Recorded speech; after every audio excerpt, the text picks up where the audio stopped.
স্বামী ছাড়া নারীর জীবনটা হচ্ছে পানিবিহীন মাছের মতো। একটা মাছকে যদি আপনি পানির থেকে বের করে জমিনে রেখে দেন, দেখবেন যে মাছটা গলাকাটা মুরগির মতো ছটফট ছটফট ছটফট করবে। আপনি মাছকে এসির রুমে রাখেন, মাছকে আপনি গোল্ড দেন, ডায়মন্ড দেন, যাই দেন না কেন, মাছ কিন্তু ছটফট ছটফট করতেই থাকবে যতক্ষণ পর্যন্ত তাকে আপনি পানিতে না রাখবেন। এক্স্যাক্টলি, একজন মেয়েকে আপনি মায়ের কাছে রাখবেন, মেয়েটা অসম্পূর্ণ।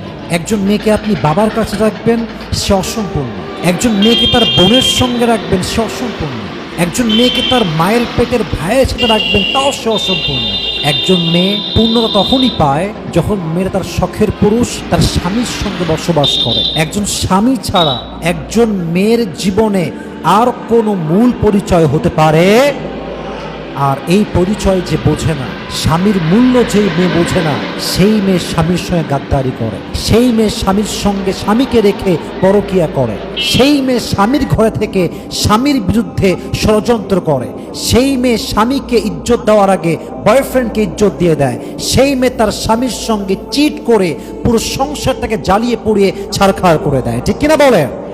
যেই নারীর জীবনে স্বামী নাই, তার জীবনে আসলে কিছুই নেই।